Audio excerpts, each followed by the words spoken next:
გრძელდება ჩვენი გადაცემა, რამდენიმე დღის წინ 22 ნოემბერს ფოლკლორის ცენტრში გაიმართა ქართულ ებრაელთა ხალხური სიტყვიერების წარდგინება და ამ თემასთან დაკავშირებით ჩვენი სტუმრები არიან ქალბატონი ეთერ თათარაიძე და ბატონი ამერენარებული. მოგესალმებით ბატონო. მოგესალმებით. დიდი მადლობა სტუმრობისათვის. მოგვიანებით გილოცავთ გიორგობას ამ დიდ დღესასწაულს და ყველა იმ დღესასწაულს რაც იყო ასევე სამების იუბილე ძალიან ამაღლებული დღეები გვაქვს საქართველოში და გილოცავთ ბუნებრივია.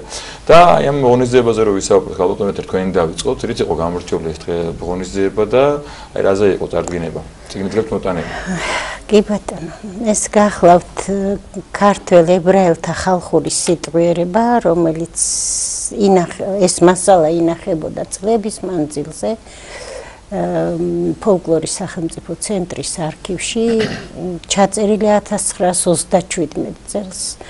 ქალბატონ როზა თავდიდიშვილის მიერ ეს გახლავთ არაჩვეულებრივი ჟურნალისტი, ეთნოგრაფი, მწერალი, მკვლევარი და შემკრები და შემგროვებელი ძალიან დიდი საგანძურისა ებრაელი, ქართული ებრაელი ხალხის და აი ეს კოლექცია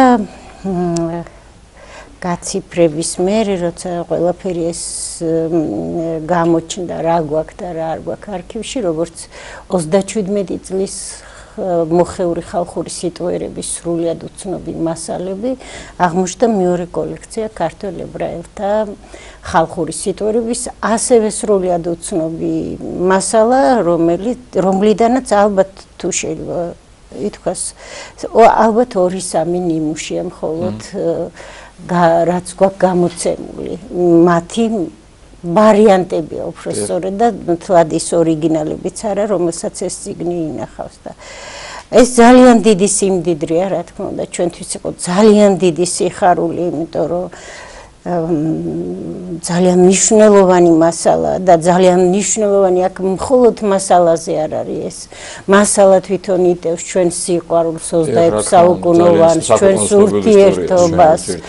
და სწორედ აი დავამთხვეთ ამ საიუბილეოდ გამოვეცით, დაგვეხმარა როგორც კულტურის სამინისტრო, ასევე პრემიერთან არსებული ის ფონდი, რომელიც 26 საუკუნოვან ჩვენს ურთიერთობებზე სხვადასხვა ღონისძიებებს თუ გამოცემებს და ასე შემდეგ აფინანსებდა, ფინანსურად დაგვეხმარენ, ძალიან დიდი მადლობა ამისთვის.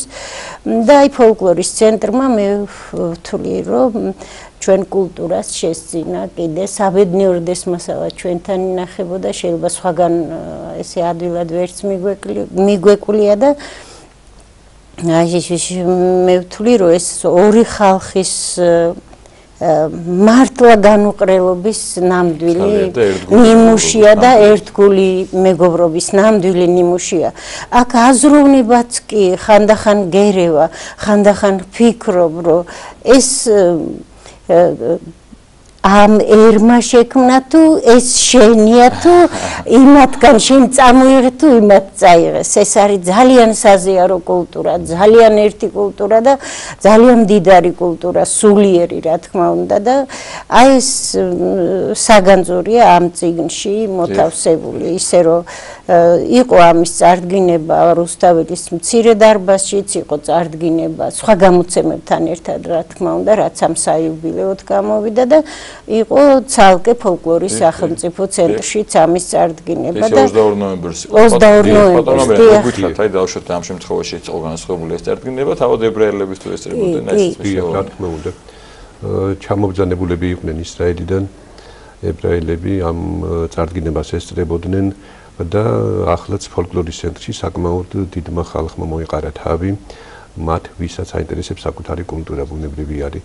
არა შემთხვევითი და ალბათ სიმბოლურია, რომ ამ წიგნის გამოცემა დაემთხვა სწორედ ქართველი და ებრაელი ხალხების 26 საუკუნოვანი მეგობრობის და სიახლოვის იუბილეს. დღეები ჯერ კიდევ გრძელდება, არ დასრულებულად.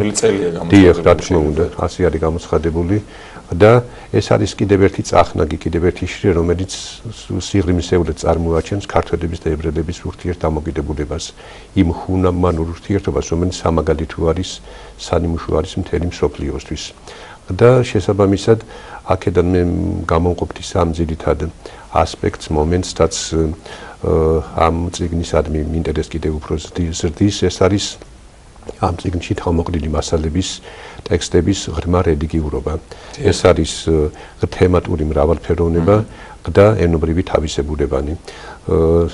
აი როგორი კრძალული და მოწიწებითი დამოკიდებულება არის თუნდაც თორას ბიბლიის ხუთწიგნეულის მოჭირნახულეთა მიმართ.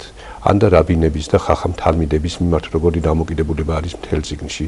ეს არის არა მხოლოდ იმ ამბებში, რომლებიც ამბების რუბრიკით ცალკე არის დალაგებული, არამედ თვითონ არაკებში და ზღაპრებშიც.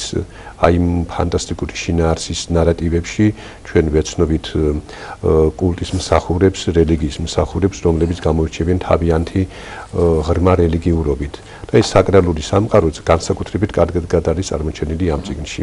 აქვე რასაკვირველი არის თემატურ მრავალფეროვნებას უნდა გაისვას ხაზი, იმიტომ რომ აქ არის არა მხოლოდ პროზაული ტექსტები, არამედ პოეტური ტექსტებიც არის, ნიმუშები არის, რომლებიც ძალიან ისეთ ნიშანდობლივ სიახლოვეს ამჟღავნებენ ქართულ სეფრისიტყვიერ ტექსტებთან, ჩვენ საამისო მაგალითების მოდანა შეგვიძლია წიგნიდან. და აქ არის, რა თქმა უნდა, ფილოსოფიური წიაღსვლებიც არის, უფროსი-უმცროსობის პრობლემაც, სუბორდინაციის, მამაშვიდური ურთიერთდამოკიდებულების და ბევრი რამ, რასაც მკითხველი დიდი სიამოვნებით გაეცნობა დარწმუნებული ვარ. აი ქალბატონმა ერთმა აღნიშნა, რომ როცა კითხულობ დავშვით ამ სიტყვიერებას, ხანდახან შეიძლება ვერ განსხვავოს ჩვენი ებრაელის თვითონ აი ტრადიციებში ურთიერთქმედების უფროს-უმცროსობა ჩვენთვის ძალიან შორიდან გავსიზი დამთხოვები თუ არის. რა თქმა უნდა, ძალიან შორიდან იწყება, მოგეხსენებათ, მე-6 საუკუნიდან უკვე ხდება ჩამოსვლა ებრაელების დიახ ისრაელიდან და ისინი მოიფანტნენ საქართველოს სხვადასხვა კუთხეში და ჩვენ შეგვიძლია საუბარი არა მხოლოდ იმაზე, რომ ქართველი ებრაელები შესანიშნავად ფლობენ ქართულ ენას, არამედ შეგვიძლია იმაზეც ვისაუბროთ, რომ აი მათ მეტყველებაში გამოვლენილი არის მათი სამეტყველო ქართული ენის საჩხერული, ვანური, ონური, ვთქვათ ქუთაისური, დიახ, კულაშური, კილოკავიც კი არის გამომჟღავნებული. ძალიან მნიშვნელოვანია. აქ უნიკალურად აღიქმებოდა ის ფაქტი, რომ ქართველი ებრაელი ეცნება, ანუ მეგონი არც არსებობს სხვაგან ესეთი რაღაც, რომ დავუშვათ ერთი ან ორი ეროვნების ერთი ადამიანი. ეხლა უკვე კუთხურობაც ებრაელი შეიძლება. კილოკავების დონეზე არის უკვე, კილოკავების დონეზე. სწორედ ეს გახლავთ ნიშანი ამ წიგნის ერთ-ერთი წახნაგი ის, რომ ეს არის ქუთათური ებრაელებისგან ჩანაწერი მასალები და სწორედ ყველა ნიმუშსატყვია იმერიზმებითაა პირდაპირ ებრაული იმერიზმებით. ეს არის ეს წიგნი, რომელზეც საუბრობთ ჩვენ ქართულ ებრაელთა და აი შეიძლება ერთი ნიმუში შეიძლება აი რატიღა უკვე დიალექტთან კი აი მაგალითად ეს არის ერთ-ერთი ებრაული ოჯახი ძალიან შეძლებული, რომლებმაც გაათხოვეს ქალიშვილი და წაიყვანეს ფაეტონით ქუთაისში და გაატანეს დიდი მზითები და შინ დახვდა ცოტა უკუღმართი ხალხი მას და რძლები ბოღმიანი და რაღაც და გამოაბრუნეს უკან ოღონდ ურმით მოიყვანეს და აი ხმით ნატრილის სტილში ტირის მართლა ეს შალომია დედა ტირის და ამ შვილს ისთერს დასტირის რომ აი რა დაგვემართა და აი ეს ძალიან მსგავსი თავისი ტრადიციულობით საზომსაწონი დამოკიდებულებით რო ვერ არკვევ რომელია ისთერ ბამბაში ნახოვო დედა ისთერო სულ ბულკისპურით გაგზარდე დედა ისთერო თალხი არ მოგაკარეო დედა ისთერო სულ შავი ღვინით გაგზარდე დედა ისთერო თეთრი არ მოგაკარეო დედა ისთერო სულ ხასი და ხასი გაცვიდე და ისთერო ხამი არ მოგაკარეო დედა ისთერო დიდი დროშკით წაყვანილო დედა ისთერო ძველი ურმით მოყვანილო დედა ისთერო ვაი ვუი დედა შენსა დედა ისთერო აი ეს რო არ ვიცოდეთ რომ ებრაულია ნამდვილად არის ჩავთვლიდით რომ ძალიან დიდი მადლობა თქვენ ძალიან დიდი მადლობა თქვენ ყველა იმ საქმეს რაც საკეთებთ და ჩვენ ყოველთვის სიამოვნებას გითხოვთ ერთ-ერთ ძალიან დიდი მადლობა მე შეგახსენებთ ჩვენი სტუმრები გახლდათ ალბათონ ერთ-ერთ ათარაიძე და ამირან არაბული